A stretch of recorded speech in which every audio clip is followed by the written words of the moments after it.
What's up YouTube, Matt Master here. This is my first video on this channel. I have another channel which I'll probably put in the description down there. But I'm here to tell you about the Duelist Alliance cards. I'm going to be talking about my top 5, I would say most underrated or not so much talked about cards. With any reason of abilities, just because people don't like them because they're common, not rare, not super rare, you know, all that stuff. Let's get to it. Go.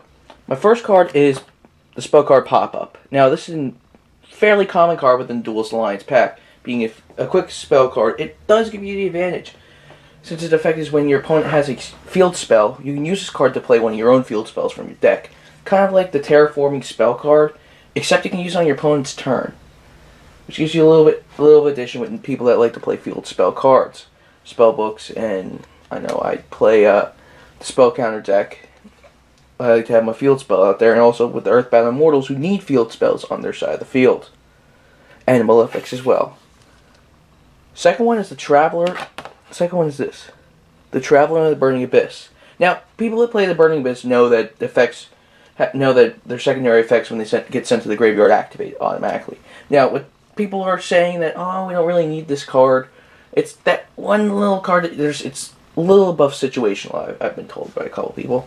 And what it really does is when you can activate this trap card to return literally all of your Burning Abyss cards that were sent to the graveyard this turn. Now, the text says sent to the graveyard. It does not say destroyed. Does not say had to be tributed or destroy a battle or card effect or whatever. It literally says Burning Abyss cards sent to the graveyard this turn. Which means with Synchro Summons, Tribute Summons, Exceeds Materials, and literally anything else can bring back. You play a Foolish Burial spell card, send a nerf one Abyss from your grave, from your deck to the grave. Boom, play this card, you can bring it back. Any number. So if you like to bring back lots of cards, this is the one you need for that deck. Next one is Cloud Castle. Now, it's a pretty high synchro, and people are just okay about it. It's got 0 attack points, but 3,000 defense, makes it a pretty good wall. Now, its ability is when it's synchro summoned, you can target one level 9 monster in your graveyard and special summon it. So people that like to play high level synchros and just regular monsters, it's pretty good. It can bring back one of your cards, but its secondary effect is pretty good too. Any monster whose levels 1 through 8 can't attack the first turn they're summoned, and that's normal summon or special summon. Which means, say if you sync, especially with Pendulum Summon, is now with the scale only being between 1 being the lowest 1 and the highest 8 until I believe Quill-Off, so we have 9. The special summons are between 2 and 7. Which means you can't really, just using the new Pendulum arc, you can't really special summon anything high enough to be not affected by that effect for the first turn. So it kind of gives you that little extra buffer, as well as the 3,000 defense points. And if you play it, and I'll probably show you a combo way you can use with this with actually a Pendulum card with it later on. All right. Number 2 is Hypno Sister. Now, Hypno Sister is one of those foil cards that's like its effects all depend on the number of pendulums that are on the field, on your side and your opponent's side. Which once the pendulum monster kind of flow gets into it a bit better, it's gonna get it's gonna be a pretty big character in it, because it has 4 effects, and each one is it has 1, 2, 3. The first one is 1 or more, 2 or more, 3 or more, 4.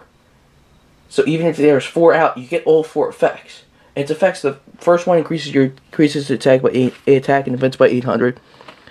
Second one is at the start of the damage bloopers. At the start of the damage step, if this card battles a Pendulum summon monster, destroy that monster. So once Pendulums start getting into more of the metagame, it's actually going to be a lot better. Let me zoom into this instead of just grabbing onto it. Once Pendulum are more common, its effects will be more prevalent.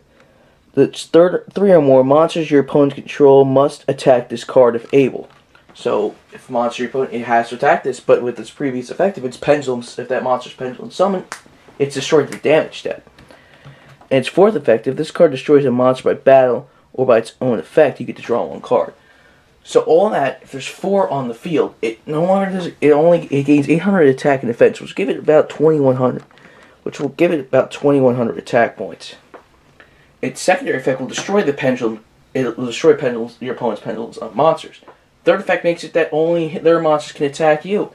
And fourth, if it destroys a monster, you get to draw a card. Now, there's probably going to, later on, Konami will probably add a couple more cards and all that stuff to give it a bit of a boost so that it can't be destroyed. Plus, it also being a psychic means it's a pretty good card for psychic duelist. Now, for my all-time favorite one, also one of my favorite cards from Duelist Alliance, is Dragonhorn Hunter. Now you're probably thinking, but Master, we saw this card a long time ago. How is it your favorite? Well, one, I didn't get to see it back then, but Dragonhorn Hunter, I just like one. Its image, its design is pretty freaking awesome. 2, I like it as a normal pendulum, and even it may have an effect as a monster. It's a really decent effect as a pendulum, and I'll tell you why. I am a Gemini duelist. I love Geminis. Something about them just it puts it into different perspective, the dueling way. We having when they're summoned or in the graveyard being normals, but then you can resummon to be effect monsters, which is why this card plays pretty good as a pendulum. Now, not for its zone markers, which is 3 and 3, which is pretty good. It means you can, especially at the lowest 4, and once probably Quillos come around, which I believe the highest is 9, will kind of even out. But its pendulum effect. All normal monsters gain 200 attack points. And also, you take no battle damage from battles involving normal monsters you control. Which means it's either your battle or their battle. You'll take no damage from it. And since Gemini Duelist, the majority when you summon the monster, it's a normal monster. So you have to wait next turn to resummon it to become an effect monster. It gives you that buffer so when you're trying to bring out your Geminis as effects, gives them an additional 200 and protects your life points. So, well, that's my top 5 for the new Duelist Alliance packs, and I'm out. I'll probably put a description to my one Duelist Alliance opening when I have with this cards.